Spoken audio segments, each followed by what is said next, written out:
안녕하세요. 이정입니다. 자, 오늘 이 시간은요. 2020학년도 경찰대학 국어 영역 이제 12번까지 문법의 관문을 지나서 13번 이제 지문 해독으로 가보도록 해볼게요. 자, 독해라고도 알고 계시죠? 자, 그런데 저희가 13번부터 오늘 함께할 문제는요. 지금 이 시간에 함께할 문제는 21번인데요. 지문 2개가 나와 있습니다. 비문학 독해라고 할 수 있을 것 같은데요. 비문학 독해는 여러분들 알다시피 문제 안에, 즉 지문 안에 어떤 내용을 우리에게 알려주고자 하는 정보들이 숨어 있습니다. 그 내용들을 잘 찾아서 빠른 시간 안에 정확하게 찾아내는 건데요. 여러분들 독해 능력은요. 여러분들 아마 개개인의 능력에 따라서 아마 차이가 다 있을 것 같습니다. 그리고 나만의 방식도 다 다를 거라고 생각이 듭니다. 어떤 친구들은 문단절로 잘라서 하는 경우도 있고요. 아니면 2개, 3개로 묶어서 하는 친구들도 있고요. 아니면 마지막 부분을 읽고 다시 첫 번째로 돌아오는 경우도 있고요. 굉장히 다양합니다. 그 방법들 다 존중합니다. 자기만의 방법을 고수하십시오. 만약에 아직까지 방법이 없고 저는 처음부터 끝까지 정독을 해야 돼요. 그래서 시간이 너무 많이 걸려서요. 나중에는 지문을 못 읽는 경우가 생겨서 문제를 못 푸는 경우도 생깁니다. 라는 분들은 저와 함께 하시면 좋을 것 같습니다. 저하고 함께 한다는 게 뭐 문제를 풀지 말라 이건 아니고요. 제가 하는 한번 독해 방법도 여러분들이 고려해 보시면 어떨까 하는 부분에서 말씀드리는 거니까요. 여러분들 너무 부담 갖지 않으셨으면 좋겠고요. 저희는 문제 13번부터 풀어보도록 할 건데 문제 풀기 전에 지문 가볍지만 정확하게 읽고 한번 넘어가 보도록 하죠. 13번 문제에 해당하는 13번부터 17번에 해당하는 지문입니다. 자, 첫 번째 문단 한번 보면요. 어떤 내용에 대해서 이야기하려고 하는지에 대한 내용을 슬쩍 비춰놨습니다. 우리는 일상적인 대화에서 종종 다른 사람이 웃으면 자신도 따라 웃게 되는 경험을 합니다. 지금 경험에 대해서 이야기하고 있습니다. 어떤 경험인가요? 바로 따라 웃는 웃음. 누구를 다른 사람이 웃으면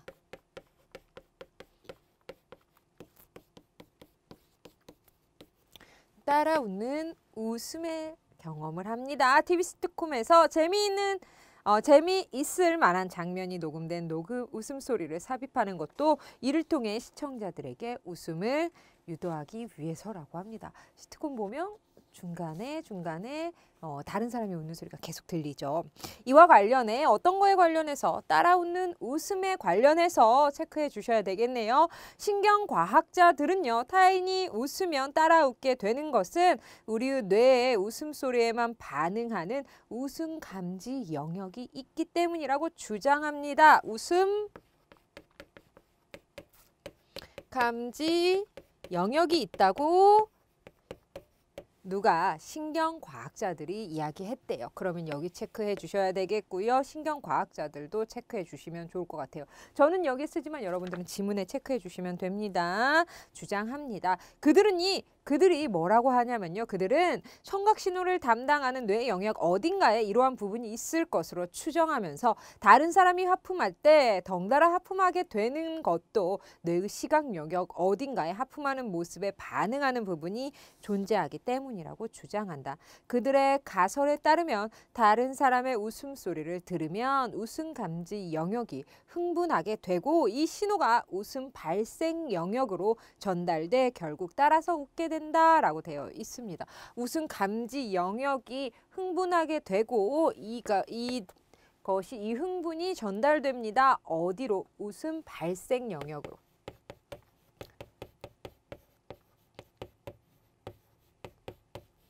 발생 영역으로 전달돼서 웃게 된다라고 이야기했네요.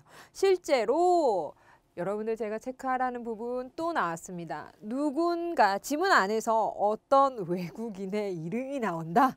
그럼 그 부분 조금 체크해 두셔야 됩니다. 왜 그러면 문제에서 풀다가 갑자기 누구라고 했을 때 그 부분으로 바로 갈 수 있게끔 밑줄이라던가 뭐 별표라던가 나만의 방식을 체크해 주시고요. 이차크 프리드 박사와 그의 동료 신경외과 의사들은요. 인간이 웃음을 유발하는 뇌의 영역이 존재하며 그곳에 자극을 가하면 웃음을 유발한다라는 사실을 네이처지에 발표했습니다. 또 로체스터 의대 신경방사선과에 있던 밑줄입니다. 딘 사바타 교수 연구팀은요. 2000년 학회에서 핵 자기 공명 영상 MRI죠. 우리 MRI 잘 들어보셨죠? MRI를 이용해 뇌의 어떤 부분에 웃음에 관여하는지 촬영했습니다. 연구팀은 13명의 피실험자들에게 웃음 하나 보여줬고요. 그 반응을 통해서 그 실험을 통해서 뇌의 전두엽 하단이 활발하게 활동한다는 사실이 밝혀졌다. 실제로 뇌출혈 등으로 이 영역이 손상된 사람들은 유머를 이해하고 웃는 능력을 잃어버렸다고 한다. 그들은 연구에서 공통적으로 웃음 유발 영역으로 지목된 전두엽은요. 밑줄 그어줄게요. 사회적 행동이나 감정적 판단, 의사소통을 관장하는 영역이다. 고등동물일수록 이 영역이 발달한다 라고 되어 있네요. 자, 그러면 그 밑에 두 번째 두 줄 더 내려와서 그렇지만 체크해 주셔야 됩니다. 앞에 이야기했던 것 좀 내용이 반대로 가려나 본데 하고 그렇지만 체크해 주세요. 메릴랜드 주립대학교 심리학과 및 신경과학자 로버트 프로빈이라고 되어 있는데 프로빈 체크해 주세요. 교수는요. 웃음에 관한 과학적 탐구라는 책에서 웃음은 그저 유머에 대한 생리적인 반응이 아니라 앞에 사람의 의견을 반박하네요. 인간관계를 돈독하게 해주는 사회적 신호이다. 이것이 아니라 또 다른 주장입니다. 사회적 신호.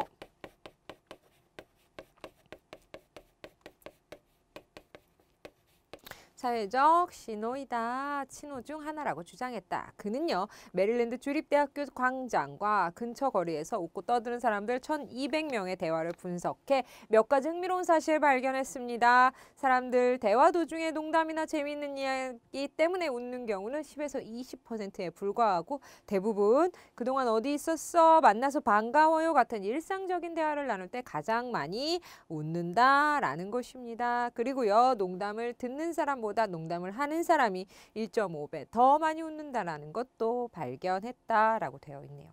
그 다음 문단 넘어갈게요. 웃음이 인간관계를 위한 사회적 신호라는 사실은 웃음의 성격이나 빈도가 이성과 함께 있느냐 혹은 동성 친구와 함께 있느냐에 따라서 현격하게 달라진 데에서도 확인할 수 있다.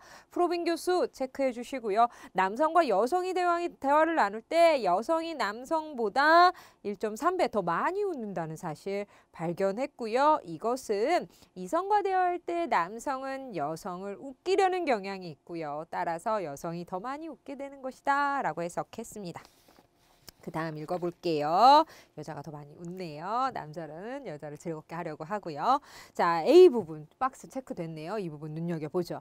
웃음이 남녀 관계에 어떤 영향을 미치는지 조사한 조앤 바우로프스키 이 부분도 체크해 주세요. 조앤 바흐로프스키는요. 인간관계 중에서 어떤 영향을 미치는지 웃음, 남녀 인간관계 이 부분에 중점했다라고 합니다. 피실험자들은 이성이나 동성 혹은 낯선 사람과 한 방에 들어간 다음 로맨틱 코미디의 클라이맥스 장면을 보여주었습니다. 이 실험에서 여자들은 같은 여자와 함께 영화를 볼 때보다 여자와 여가 같이 볼 때보다 어때요? 남자와 함께 볼 때 더 많이 웃었습니다. 여자는요. 여남이 보았을 때 더 많이 웃었다. 이렇게 체크해 볼게요. 재미있는 것은 여성들은 전혀 알지 못하는 남성과 함께 영화를 볼 때 더 크게 웃었다라는 겁니다. 전혀 알지 못했을 때 더 크게 웃었다. 반면 여자가 혼자 영화를 보거나 여자들과 영화를 볼 때는 웃음소리가 점점 잦아들었다. 남자들은요. 여자들과 많이 달랐는데요. 자, 그러면 남자를 앞부분에 써볼게요. 남자들은 동료들과 즉 남남이라고 해놓을게요. 동료들과 함께 있을 때 가장 크게 웃었습니다. 그리고요. 여성과 함께 있거나 낯선 사람과 있을 때는 웃음소리가 작았습니다. 여라던가 혹은 남자들은 처음 만난 사람과는 웃음소리가 작았다. 여자는 처음 만난 이성과는 목소리가 더 컸다. 있다라는 겁니다. 문제 한번 볼게요. 자, 윗글의 제목으로 가장 적절한 거 물어보고 있습니다. 지금 무엇에 대해서 이야기하고 있나요? 웃음에 대해서 이야기하고 있죠. 웃음 감지 영역, 발생 영역 어때요? 신체상 어때요? 전두엽 하단이라는 부분 이렇게 생리학적 그 다음에 이러한 것들로 밝혀졌다라는 이야기를 하다가 아니야 이건 사회적 신호일 뿐이야 라고 하면서 또 얘기하고 있습니다. 전체적인 소재거리는 웃음이라는 거죠. 그래서 윗글의 제목 소재거리로 주장을 펼치면 될 것 같습니다. 웃음에 대해서 어느 한쪽이 치우친 것이 아니라 다양하게 이야기하고 있죠. 그래서 정답은 2번. 웃음에 관한 다양한 이해라고 해주시면 되겠고요. 14번 볼게요. 자, 윗글에서 사용한 설명 방식 가장 적절한 거 녹음된 웃음소리 효과를 유형별로 나누어 설명하고 있나요? 아닙니다. 이것은 무엇인가요? 다른 사람이 웃을 때 따라 웃는다라는 것을 뒷받침하기 위한 근거로만 제시되었죠. 그래서 이거에 대해서 정확하게 나누어서 세분화시키고 있지는 않습니다. 내 웃음 영역, 발생 영역의 개념 정의 방법으로 설명하고 있다라고 했는데요. 뇌의 웃음 발생 영역 정도의 화단으로 밝혀졌다라는 것만 얘기했지 정의 방법으로 이야기하고 있지는 않고요. 그 다음 전문가의 견해를 통해 웃음에 대한 과학적 논의를 설명하고 있습니다.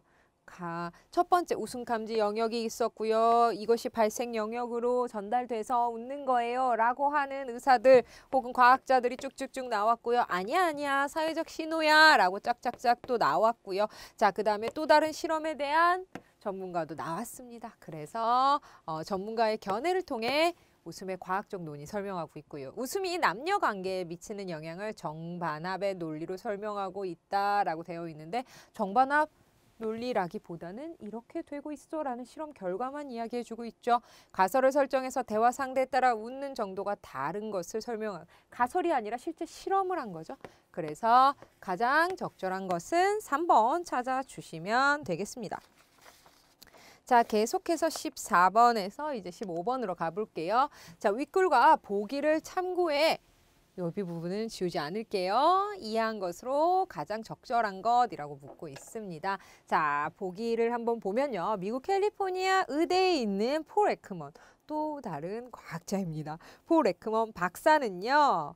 입꼬리를 위로 올리고 억지로라도 웃는 신용을 하면 기분이 좋아질 수 있다는 것을 실험적으로 보여주었습니다. 다른 사람이 웃는 걸 보고 따라 웃는 거 반응하는 것과 같은 맥락이겠네요. 실험으로 보여주었습니다. 그가 주장하는 대로라면 인위적으로 특정한 감정을 만들어내면 내 몸도 거기에 따라 생리적 변화를 한다. 세상에서 가장 심하게 고통받는 동물이 웃음을 발명했다라고 말하는 것과도 일맥상통한다라고 되어 있습니다. 웃으면 따라웃게 됩니다. 즉 무엇인가요? 재미없는 농담이라도 옆 사람이 웃으면 따라 웃는 것이 좋다라는 건가요? 그것보다는 4번이 더 적절하겠네요. 인간은 행복해서 웃기도 하지만 웃는 행위를 통해서 행복해질 수도 있다라는 거죠. 즉 따라 웃는 거 억지로라도 웃으면 기분이 좋아질 수 있다라는 거죠. 웃는 행위를 통해 행복해질 수 있다. 3번보다는 4번이 더 적절한 것 같아요. 나머지는 좀 이 글과는 전혀 거리가 있다라는 거 알 수 있고요. 16번 볼게요. A에 나타난 실험 결과 A 어떤 실험이었나요? 이 실험이었죠. 좀 흥미있죠. 재밌죠. 이미 우리가 익히 알고는 있었지만 이렇게 실험적으로 그리고 누군가가 조사를 했다. 그리고 발표를 했다. 그 다음에 실험을 통해서 이런 결과를 이끌어냈다라고 하니까 조금 찔리는 것 같기도 하고 반박할 수 없을 것 같기도 하고 이미 알고는 있었지만 어때요? 이렇게 하는 것이 재미있는 실험이었다라는 거 알 수 있는데 A에 나타난 실험 결과를 바탕으로 추론한 내용 적절하지 않은 거 찾아보죠. 혼자 개그 프로그램을 시청하는 여성은 어때요? 목소리 작아진다라고 했죠. 웃는 소리가 작아진다. 남성과 함께 볼 때보다 크게 웃나요? 아니요. 더 작게 웃습니다. 남성과 함께 볼 때 더 크게 웃는다라고 했죠. 그래서 1번 틀렸고요. 적절하지 않은 거 찾아라 해서 1번이 우선 정답인데 나머지도 볼게요. 여성이 여성들과 개그 프로그램을 본다면 남성과 볼 때보다 조용히 시청할 것 같아요. 여여가 더 조용하죠. 맞습니다. 남성이 낯선 여성과 개그 프로그램을 시청한다면 남성 동료와 시청할 때보다 조용할 것 같아요. 남성은 전 반대였죠. 여성이 낯선 남성과 개그 프로그램을 시청한다면 아는 남성과 시청할 때보다 크게 웃을 것 같고요. 그 다음 남성들은 동료 남성과 개그 프로그램을 시청할 때 낯선 남성과 시청할 때보다 더 크게 웃는다는 거 역시 확인할 수 있습니다. 왜요? 아는 사람과 즉 동성과 함께 볼 때 가장 크게 웃는다라는 게 결과였으니까요. 남자들 아는 사람과 아는 남자라고 해야 될까요? 아는 남자 정리할 수 있겠네요. 그 다음 볼게요. 정답은 1번 쉽게 찾을 수 있겠고요. 17번 보죠. 자, 윗글을 읽고 A에 관해 이해한 것으로 적절하지 않은 거 A 부분 찾아보시면요. 여러분들 찾아보셨나요? A 부분 앞으로 지문을 보면 인간의 웃음을 유발하는 뇌의 영역이 존재하며 그곳에 자극을 가하면 웃음이 유발된다. 웃음 감지 영역이 있으며 그것에 자극을 주면 발생 영역으로 넘어가서 웃음을 유발한다라고 되어 있습니다. 적절하지 않은 것. 인간의 뇌는 다른 동물에 비해 감정적 판단과 의사소통을 관장하는 영역 발달했습니다. 지문에서는 고등동물일수록 발달했다. 즉 인간이 더 발달했다라는 걸 알 수 있고요. 우울증 환자들은 웃음을 유발하는 뇌의 특정 부분이 정상적으로 반응하지 않을 수도 있다라는 거 어디에서 확인할 수 있나요? 바로 사비타 박사 부분에서 시비타 박사였나요? 이름이 네, 그 부분에서 우리는 확인할 수 있습니다. 시바타 박사님이거든요. 딘 시바타 박사님의 말에서 확인할 수 있고요. 3번 볼게요. 자, 3번입니다. 웃음소리를 들으면 뇌의 웃음 발생 영역이 자극을 받아 웃음 감지 영역으로 전달된다라고 했는데 감지 영역에서 발생 영역으로 전달이 되는 거죠. 이쪽 부분 틀렸고요. 그 다음 4번입니다. 웃음소리를 들려주고 핵 자기공명 영상 MRI죠. 이용해 뇌를 촬영하면 뇌의 웃음 유발 부분 알아낼 수 있습니다. 그 다음에 대화할 때 재미있는 이야기나 농담을 말하는 사람이 그것을 듣는 사람보다 뇌의 전두엽 하단이 더 활성화된다. 농담을 하는 사람이 1.5배 더 많이 웃는다라고 했죠. 그렇기 때문에 이 부분도 맞는 내용입니다. 적절하지 않은 거 3번입니다. 감지 영역에서 발생 영역 이 두 부분이 어때요? 엇갈렸네요. 그래서 17번에 3번 찾고요. 저희 18번으로 넘어가 보도록 하죠. 자, 18번부터 21번 역시 어때요? 지문을 읽고 그 내용에 대해서 정리하고 문제를 풀어라 라는 내용인데요. 문학이나 부분이 아니고요. 비문학 파트입니다. 자, 그럼 또 한번 읽어보도록 하죠. 자, 잭 케루악이라고 되어 있습니다. 여러분 외국인 이름 나오면 그 부분 체크해 주셔야 된다라고 했죠. 잭 케루악은요. 미국 문학사조 면에서 대체로 비트 세대 이 부분 체크. 비트 세대 작가군으로 분류된다. 비트 세대 작가들은 어떤 사람들이냐면 제2차 세계대전 이후 1950년에서 1960년 때 미국의 지배적인 정치, 경제, 문화 상황에 저항하면서 소위 반문화를 형성한 작가들입니다. 반문화 형성한 작가들을 우리는 비트 세대입니다. 1950년에서 60년대는요. 2차 세계대전이 끝났습니다. 이를 우리는 전후라고도 우리 가볍게 정리할 수 있겠네요. 비트 세대에 대해서 정의하고 있습니다. 그 다음입니다. 얼핏 풍요롭고 평온하게 보이던 이 당시 미국 사회에서 케루악을 비롯한 비트 세대 작가들은요. 당대의 미국 사회가 수능, 일치, 동질화, 물질주의, 검열, 규범, 획일성 등에 지배되고 있다고 판단했습니다. 풍요와 평온 밑에 은닉된 이러한 속성들은 정치적, 심리적 억압에서 비롯한 것이다. 그래서 어때요? 반문화를 형성했다라는 것으로 정리할 수 있겠네요. 미국 시인 밑줄 그어주세요. 로버트 로웰은요. 이 부분 체크.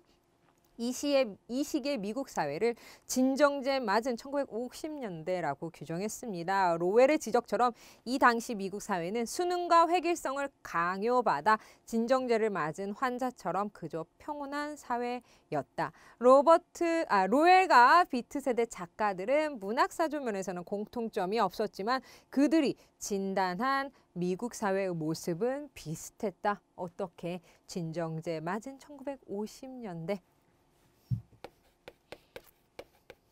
이 부분 체크해 주시면 되겠네요. 진정제에 맞은.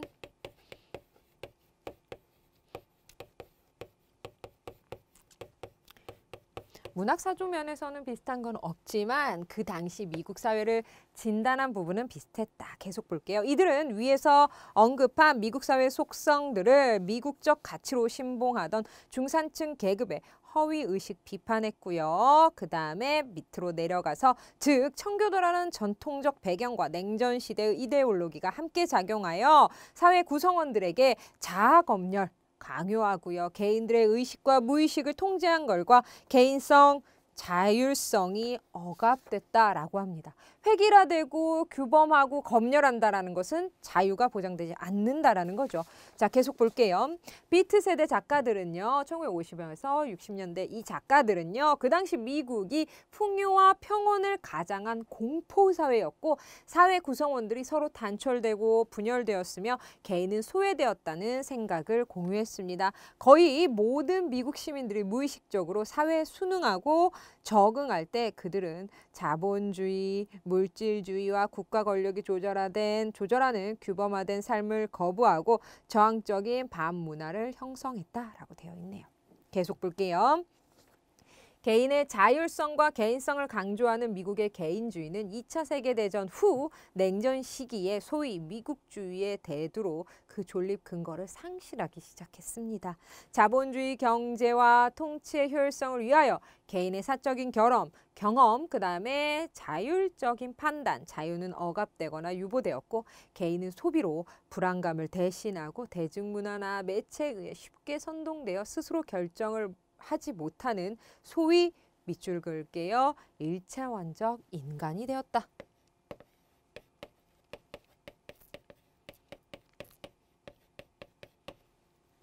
1차원적 인간.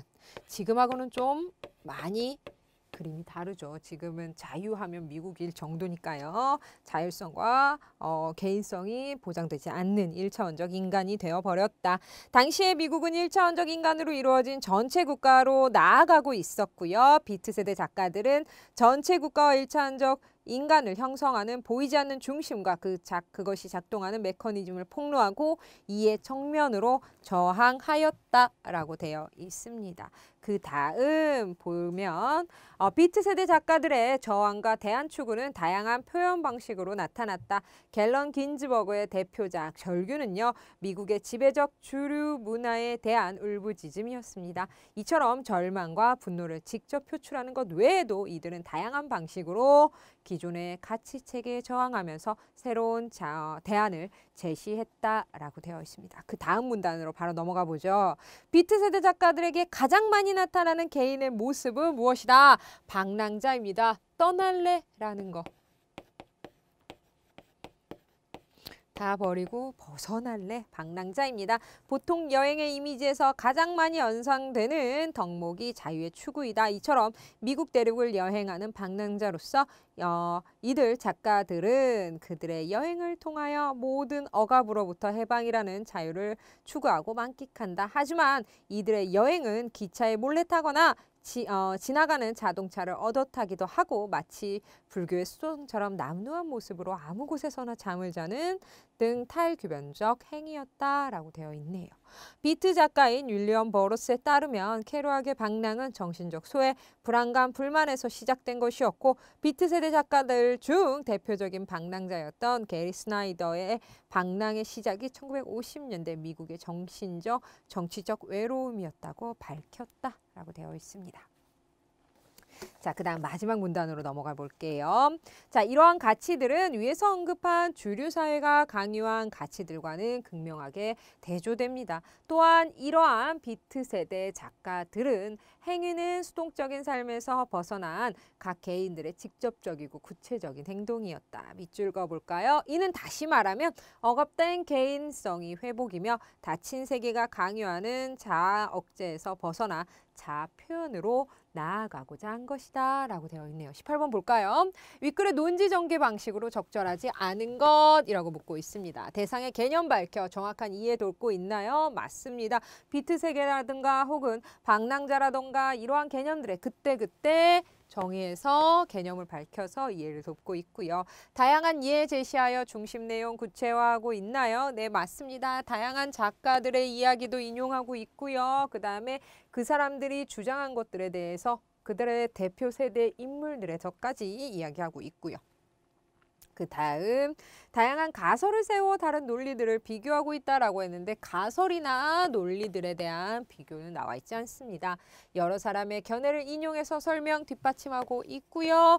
원인과 결과를 밝혀서 사회적인 현상, 어떤 현상, 그 당시 미국의 사회 분위기, 현상에 대해서 설명하고 있습니다. 비트 세대 작가들의 저항의 원인의 방법을 통해서 결과적으로 어떻게 사회적인 현상으로 반영되었는지를 설명해 주고 있죠. 그래서 적절하지 않은 것은 3번 찾아주시면 되겠습니다. 그 다음 19번 볼게요. 자, 윗글을 이해한 내용으로 가장 적절한 것 찾아라 라고 되어 있네요. 1950년 미국 사회는 진정제가 필요한 정신적 질병을 앓는 환자가 많았다라고 했는데 환자가 많았는지 아닌지에 대한 이야기는 없었습니다. 다만 진정제를 맞은 듯한 사회였다라는 이야기만 있었죠. 그래서 여기 보면 진정제 맞은 1950년대 자유와 억압 이러한 것들, 자유가 무시되고 어때요? 억압되고 획일성, 그 다음에 개인주의가 철저히 배제된 그런 사회를 진정제 맞은 사회라는 걸로 표현했지 진짜 질병을 앓았는지는 이 글을 통해서는 확인할 수 없고요. 제2차 세계대전 이후 미국 사회는 개인주의와 반문화주의가 조화를 추구했습니까? 이런 내용도 역시 조화를 추구했는지는 확인할 수 없습니다. 케로악의 정신적 소외나 스나이더의 외로움은 그들의 방랑의 원천이었다라는 거 끝에서 두 번째 문단에서 확인할 수 있고요. 끝에서 두 번째 문단이요. 비트 세대 작가들은 선불교 사상 수용하여 주류 문화를 강화하고자 했다라고 했는데 강화가 아니라 저항하고자 했다라는 걸 알 수 있고요. 비트 세대 작가들은 내면적으로는 미국의 주류 문화에 대해서 긍정이 아니라 어때요? 저항 혹은 부정이라고 해야 되겠네요. 반대네요. 그래서 맞는 것은 가장 적절한 것은 3번 찾아주시면 되겠습니다. 그 다음 20번 문제로 가볼게요. 자, 1차원적 인간에 대해서 설명으로 가장 적절한 거 묻고 있네요. 자, 1차원적 인간. 왜 1차원적 인간이라고 했는지 아까 우리 지문 읽으면서 제가 그 부분 앞뒤로 밑줄 그어야 된다라고 했죠. 자본주의 경제 통치 효율성을 위하여 개인의 사적인 경험 이러한 것들은 억압되고 그 다음에 대중매체에 의해서 쉽게 선동되는 그러한 사람들 바로 소위 1차원적 인간이 되어버렸다라고 했죠. 자신의 주체적 판단에 따라 행동하지 못하고요. 그 다음에 공익보다 자신의 자유를 먼저 중시하지 못했고요. 그 다음에 자신의 존재적 불안을 사회적 기여로 극복하고자 하지 않았습니다. 사회적 현안에 대해 자신의 관점을 갖지 못하는 불안정한 바로 1차원적 인간. 타인과 구별되는 생활 방식을 유지하는 데 관심을 기울이지 않습니다. 개별성, 자유성 없었다라고 했죠. 그래서 정답은 4번 찾아주시고요. 그 다음 문제로 가보도록 하죠. 21번입니다. 기억과 문맥적 의미가 가장 가까운 거. 기억을 보면요. 밝혔다라고 되어 있네요. 무엇을 밝혔다? 여기에서의 밝혔다는, 기억에 밝혔다는 드러나지 않거나 알려지지 않은 사실, 내용, 생각 따위를 드러내 알리다 라는 의미입니다. 알리다. 자, 가장 가까운 거. 조명이 경기장을 환하게 밝혔다라는 것은 불빛 따위로 환하게 하는 것이기 때문에 기업과는 다르고요. 회사에서 새로운 사업 계획을 밝혔다, 알렸다라는 거 맞고요. 옛날에는 등잔불을 밝혔다, 불을 밝혔다, 빛을 내는 불을 켜다. 인생에서 돈만 밝혀서는 행복하기 어렵다. 여기서 밝힌다는 것은 드러나게 좋아하는 것을 의미하고요. 자식 걱정에 어머니는요. 뜬 눈으로 밤을 밝히셨다라는 것은 잠을 자지 않고 지내다라는 의미입니다. 그래서 기억은 문장에서 다시 보면 정치적 외로움이었다고 누군가에게 의견을 밝혔다. 드러내지 않거나 알려지지 않은 사실. 그 다음에 생각이나 사실, 생각을 알리다, 드러내 알리다라는 거. 사회개혁을 사업계획을 밝혔다라는 의미와 같다라고 정리할 수 있겠네요. 그래서 21번의 정답은 2번 찾아주시면 되겠습니다. 자, 이렇게 해서 우리 2개 봤어요. 2개 지문 봤습니다. 문제 수는요, 뭐 그렇게 적지는 않았지만 그래도 지문이 그렇게 어렵지 않아서 여러분들 읽고 해석하시는데 어렵지 않으셨을 것 같아요. 비트 세대, 문학사주 세대에 대한 내용과 그 다음에 여러분들 보시면 웃음에 대한 내용 이 2가지 정리할 수 있었습니다. 다음은요. 다음 시간 22번부터는요. 이제 문학 작품들이 나옵니다. 수필도 나오게 될 거고요. 그 다음에 이제 소설, 고전소설도 나오게 될 거고요. 그 다음에 시가도 나오게 됩니다. 그래서 다음 시간에는 여러분들 이번 시간은 좀 다르게 이미 알고 있는 내용일 수도 있습니다. 그렇기 때문에 여러분들 지문 꼭 확인하시고 문제 확인하시고 저 만나러 오시면 될 것 같습니다. 저희들은 22번부터 문제 다시 풀고 만나도록 하죠. 오늘 고생 많이 하셨습니다. 감사합니다.